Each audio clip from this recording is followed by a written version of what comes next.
To follow on Gabe's question, Secretary Noem said Alex Preddy committed an act of domestic terrorism. Stephen Miller labeled Preddy a domestic terrorist. Does the president agree with them? Look, as I've said, I have not heard the president characterize Mr. Preddy in that way. However, I have heard the president say he wants to let the facts in the investigation lead itself. Was he alarmed to hear his top officials referring to him in that way, rushing to that judgment? Danny, go ahead. Thanks, Caroline. On Stephen Miller's comments, Yes, it is about time the Trump administration is finally turning the page on this PR debacle. That was the pitch-perfect response, and quite frankly, I wish it was the response that the administration would have had from the very beginning, but instead you had people like Kristi Noem who rushed out there and preemptively, proactively, before all the evidence was even in, said that he was a domestic terrorist. Now, that could turn out to be the case, but as of the making of this video, there's not a single shred of evidence that credibly suggests he was a domestic terrorist. You can say he made stupid decisions, you can say he was foolish, you can say he shouldn't have been out there, all of those things, but I don't think there's anything I've seen yet that points to domestic terrorism, and that's where all of this is coming down to. And that's the sad thing, right? Because when it comes to immigration, this really is an 80-20 issue. Most people support secure borders. Most people support law enforcement. But that's not what's at stake here. What people are upset about is when government officials, it doesn't matter if it's Republican or Democrat, lie to them. People want honesty. People want transparency. So when you have a government official, a high-ranking government official, go out there and say this was an act of domestic terrorism, and then everyone watches the video and they say to themselves, actually, this looks like an avoidable tragedy, it's not squaring up. And so that's where people take an issue here. And so it is a relief to hear that President Trump has never once referred to him as a domestic terrorist, and President Trump is keeping his cool and saying, hey, let's do the investigation, let's do this the normal way, follow protocol, and whatever the facts say, that's where we're going to go. And I think that's spot on. Now, in addition to the fundamental issue of just honesty and right versus wrong, there's also the political calculation in all of this. Of course, it's an election year, midterms, and usually the party in power ends up losing, but President Trump has defied political gravity time and time again, and up until last week, the Republican coalition, his base, has been holding together. And so, it's really important because if Democrats take control of the House, God forbid the Senate, then it'll be really difficult to get President Trump's agenda done. The agenda will come to a halt, and then we're just going to have 2 years of witch hunts and investigations and just a whole bunch of political theater, and no one wants that. And so I think right now is the time to get the base together, and I believe that President Trump is listening to middle America, listening to not just the base, but to independents and mommy bloggers. Here's what Will Cain said on Fox News. Whether or not the Trump administration or DHS is losing the base, I do think there is a problem with the normies, the mommy bloggers, the Instagrammers, the moderates. And it's a problem in part of the making of rhetoric coming out of DHS that calls every one of these incidences a domestic terrorist. We have to tell the truth in these situations because the truth shall set you free, because the truth will bend toward the arc of justice. Notice the first word he used, the normies. Reality is political junkies like you and I, we may squabble over the details, even if we're on the same side, right? It's like mom and dad fighting. Doesn't mean we're going to get a divorce. It doesn't mean we hate each other. We're just, squabbling over these little details. But the normies don't tune into politics all the time. They're usually focused on football. They're focused on their family, focused on living a life, and they tune in either around elections or whenever there's a large story going on. And unfortunately, even though the mainstream media is not what it used to be, they still dominate the airwaves. You also have the independent outlets. Just take a look at this. This is from the Free Press. Kristi Noem's Reckless Lies. In case you're not familiar with the Free Press, they were founded by Bari Weiss. Bari Weiss, of course, used to work for the New York Times, and she ended up quitting. She's now on top of CBS News, a great friend of Megyn Kelly, a very independent voice. Well, used to be great friend of Megyn Kelly. We'll see where that goes if you've been following that brouhaha. They've definitely been at each other's throats recently. But all of that to say, to see Fox News talking about this, the Free Press, the New York Post. The New York Post has been extremely friendly towards President Trump. And so it's no wonder to me that the administration is trying to right this ship. They're trying to course correct. And the greatest evidence of this is what they're doing in Minneapolis right now. So according to Bill Malugin, Fox News, breaking, multiple federal sources confirmed to Fox News that Border Patrol Commander Greg Bovino and some, not all Border Patrol agents, will be leaving the state of Minnesota Minnesota imminently. This has also been confirmed by John Solomon of Just the News, Greg Bovino, some Border Patrol agents to leave Minnesota, also confirmed by the Daily Mail as well as the Wall Street Journal. Now, this does not mean that ICE is going to stop doing its job or that CBP is retreating. This is simply a recalibration. Remember, immigration enforcement, law and order, our borders, those are still 80-20 issues. This is just, obviously things went out of control last week, not just from a practical perspective, but also from a PR perspective. And so to try to lower the temperature, to try to de-escalate and regain control of everything, this is what the Trump administration's doing. And while they're bringing some people out, they're also bringing some people in. It's a replacement. They're not just kicking out Greg Bovino, they're actually bringing in Tom Homan. But before we get to that, this recalibration apparently has been in the works behind the scenes. Governor Abbott of Texas actually ended up speaking with the administration, and he talked a little bit on a radio show about this recalibration. Are you concerned that the ICE's popularity ratings are going down? If you had Trump on the phone instead of me, what would you recommend him to do? Well, you point out a concern, and that is this: in general, we need to have respect for law enforcement officers in the country. ICE, they are law enforcement officers, and so they, being the White House, need to recalibrate on what needs to be done to make sure that that respect is going to be reinstilled, and that's not an easy task, especially under the current circumstances. But I know that they're working on a game plan to make sure that they are going to, let's say, recalibrate and maybe work from a different direction to ensure that they get back to what they wanted to do to begin with, and that is to remove people from the country who are here illegally, who are allowed in by Joe Biden, and especially those who pose the most danger, and go about their job in a more structured way to make sure that they are going to be able to remove these people without causing all the kinds of problems and fighting in communities that they are experiencing right now.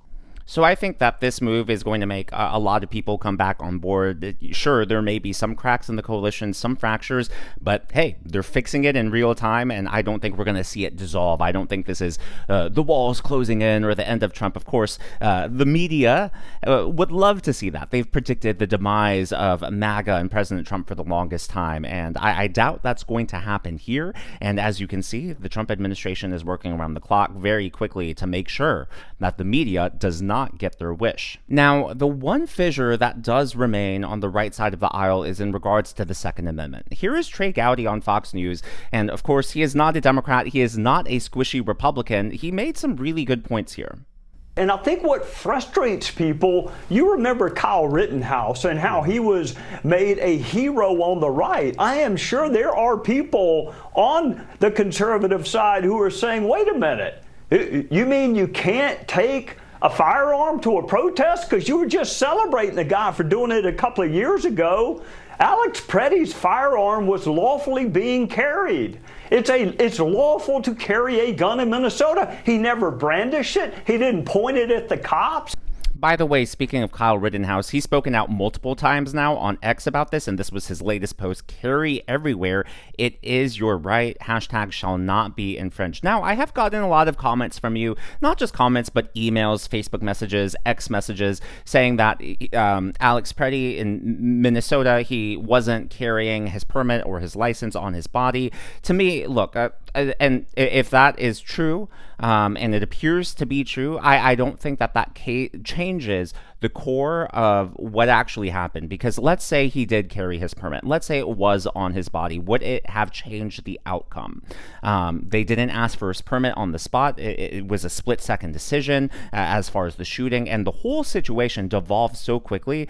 So whether or not we do know he was a legal gun owner, whether or not he was lawfully carrying because he had the permit on him or not, again, I don't think that would have changed the outcome of what happened here. And so I think that's just a tertiary issue. Yes, it's important, but it would not have affected the outcome in any way, and I think it's just being used. I'm not accusing you guys of doing this, who are saying it in the comments. I think you guys bring up a great point, and, perhaps that could say something about who Alex Preddy is, or maybe his responsibility level. And again, as I said, I think he made many stupid and foolish decisions, but I do think that there are people, perhaps like Kristi Noem, who are using this as a distraction from, the actual incident and what triggered this event. And as I reported yesterday, the NRA is still talking about this. And Sean Spicer, who was President Trump's press secretary during his first term, also said some words about this on News Nation.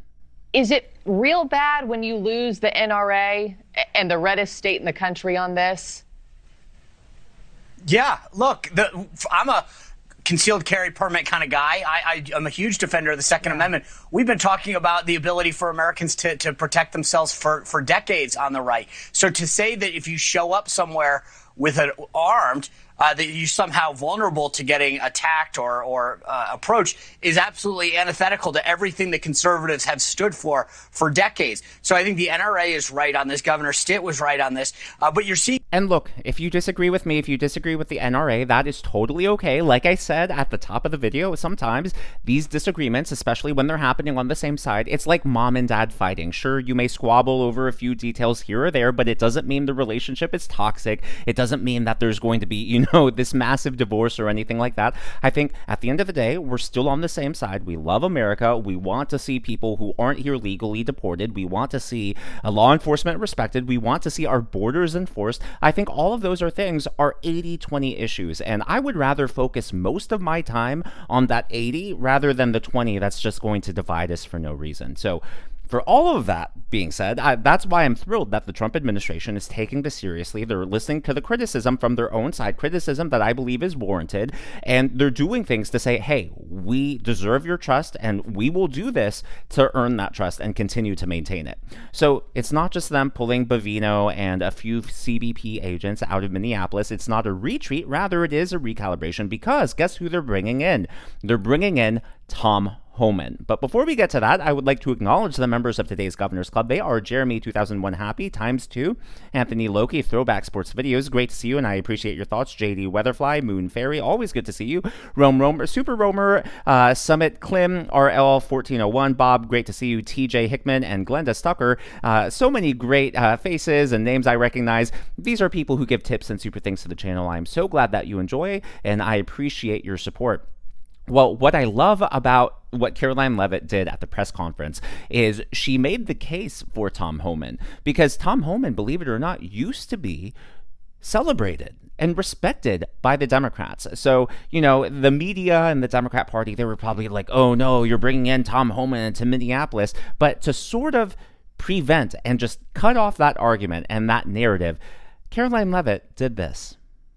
This is a Washington Post headline from 9 years ago, 2016. Meet the man the White House has honored for deporting illegal immigrants. And I would remind everyone in this room that it was former President Barack Hussein Obama who awarded a medal to Mr. Homan. So he's obviously very qualified. He has the full trust and faith of the president.